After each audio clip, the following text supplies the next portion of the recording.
Assalamualaikum warahmatullahi wabarakatuh. Halo semuanya, saya Junita Insyirah dari Program Studi Pendidikan Fisika Universitas Sriwijaya. Dalam video pembelajaran kali ini, saya akan membahas mengenai pengukuran dan juga besaran.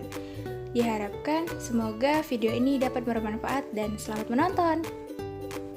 Yang akan dibahas dalam video pembelajaran mengenai pengukuran ini yaitu pengukuran, besaran, dan juga ketidakpastian. Untuk pengukuran akan membahas tentang pengukuran tunggal dan juga berulang, angka penting, dan juga alat ukur. Untuk besaran ada besaran pokok dan juga besaran turunan. Ketidakpastian, relatif, dan juga mutlak. Apa sih pengukuran itu? Pengukuran adalah membandingkan nilai besar yang diukur dengan besaran sejenis yang ditetapkan sebagai satuan. Sejarah pengukuran pada tahun 1120, Raja Edward II dari Inggris memutuskan bahwa satuan yard atau kaki adalah jarak dari ujung hidung ke ujung lengannya. Pada tahun 1791, satuan meter ditetapkan oleh Akademi Sains Prancis sebagai 1/10 juta jarak sepanjang permukaan bumi dari kutub utara hingga khatulistiwa melalui meridian Paris. Nah, kembali kepada bahasan kita tentang pengukuran nih. Ada besaran pokok dan juga besaran turunan. Besaran pokok adalah besaran yang dimensi dan satuannya didefinisikan atau ditetapkan melalui perjanjian internasional. Kemudian terdapat tabel tentang besaran pokok. Di sini ada 7 besaran pokok dengan satuan, lambang satuan, dan juga lambang dimensi. Selanjutnya, kebesaran turunan dan dimensi. Nah, besaran turunan adalah besaran yang diturunkan dari besaran pokok. Contohnya, untuk mencari luas, yaitu panjang dikali lebar. Dan untuk kegunaan dimensi, yaitu untuk mengetahui apakah sebuah rumus benar atau salah. Dan yang kedua, untuk menurunkan persamaan atau rumus.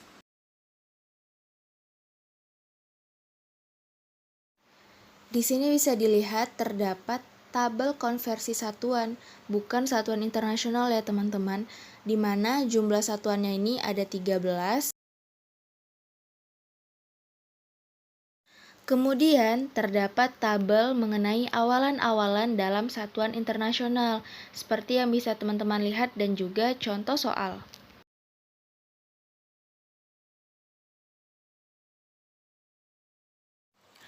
Oke, kita lanjut ke notasi ilmiah, di mana format penulisannya adalah A dikali 10 pangkat N dengan ketentuan 0 kurang dari A dan A kurang dari 10, dan N bilangan bulat. A disebut mantisa, sedangkan 10 pangkat N disebut orde. Nah, di sini juga terdapat contoh soal. Contohnya itu, massa seekor nyamuk 0,00002 kg, tuliskan dalam notasi ilmiah. Nah, penyelesaiannya itu adalah 0,00021 kg ditulis menjadi 2,1 dikali 10 pangkat min 5 kg. Kemudian, pengukuran. Nah, mengukur itu adalah membandingkan suatu besaran dengan besaran sejenis yang dijadikan acuan. Misalnya, mengukur panjang tongkat dengan mistar. Nah, pengukuran ini terdapat pengukuran langsung dan juga tidak langsung. Pengukuran yang dapat dilakukan secara langsung maupun tidak langsung, mengukur panjang tongkat dengan mistar, mengukur waktu dengan stopwatch merupakan contoh pengukuran langsung. Nah, untuk pengukuran yang tidak langsung yaitu contohnya mengukur massa jenis benda dapat dilakukan dengan mengukur massa dan volume benda. Kemudian ρ-nya dihitung dengan persamaan. Selanjutnya ada pengukuran berulang dan pengukuran tunggal.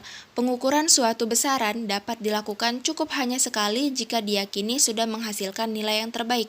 Ada kalanya pengukuran tidak bisa menghasilkan nilai terbaik jika hanya dilakukan hanya sekali. Kemudian ada nih kriteria kemampuan alat ukur. Yang pertama ada ketelitian, yang kedua ketepatan, yang ketiga sensitivitas, dan yang keempat ada kesalahan atau error.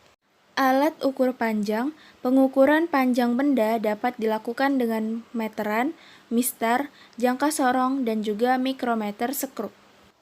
Untuk mistar, mempunyai nilai skala terkecil atau NST 1 mm atau 0,1 cm. Dan untuk jangka sorong, dalam penggunaannya, tingkat ketelitian jangka sorong selalu mengalami perkembangan dari tahun ke tahun, mulai dari 0,5 mm, 0,1 mm, 0,05 mm, dan sekarang banyak digunakan saat mencapai 0,02 mm. Cara menentukan nilai skala terkecil atau NST alat ukur. Nah, beberapa alat ukur seperti jangka sorong dan juga mikrometer memiliki dua skala utama dan juga skala nonius.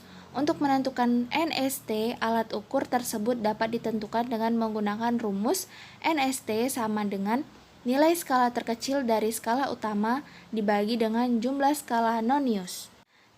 Sekarang kita akan lanjut lagi ke angka penting. Angka penting itu apa sih? Angka penting adalah semua angka yang diperoleh dari hasil pengukuran.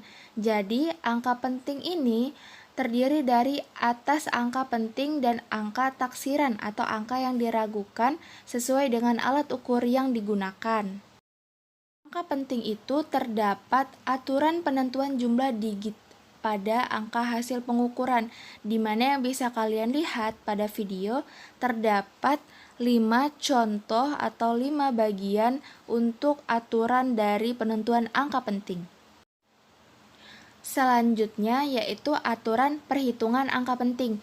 Nah, di sini terdapat 3 aturan nih. Yang pertama, operasi penjumlahan dan pengurangan. Dalam melakukan operasi penjumlahan atau pengurangan, maka hasilnya hanya boleh mengandung satu angka taksiran. Nah, yang kedua, operasi perkalian dan pembagian. Dalam operasi perkalian dan pembagian ini, maka hasilnya hanya boleh memiliki angka penting sebanyak bilangan yang jumlah angka pentingnya paling sedikit. Dan yang terakhir ada pangkat dan akar. Untuk yang terakhir ada pangkat dan akar. Penulisan hasilnya harus memiliki jumlah angka penting yang sama dengan jumlah angka penting yang dioperasikan. Nah, untuk pembahasan yang terakhir yaitu terkait ketidakpastian pengukuran. Pengukuran adalah kegiatan membandingkan besaran yang akan diukur dengan besaran sejenis yang telah ditetapkan sebagai satuan. Ada 3 kategori kesalahan, yaitu kesalahan umum, kesalahan acak, dan kesalahan sistematik. Dan yang terakhir terdapat 2 jenis ketidakpastian dalam pengukuran, yaitu ketidakpastian mutlak dan juga ketidakpastian relatif. Oke, sekian video pembelajaran mengenai pengukuran dan besaran. Semoga video ini dapat bermanfaat. Dan terima kasih.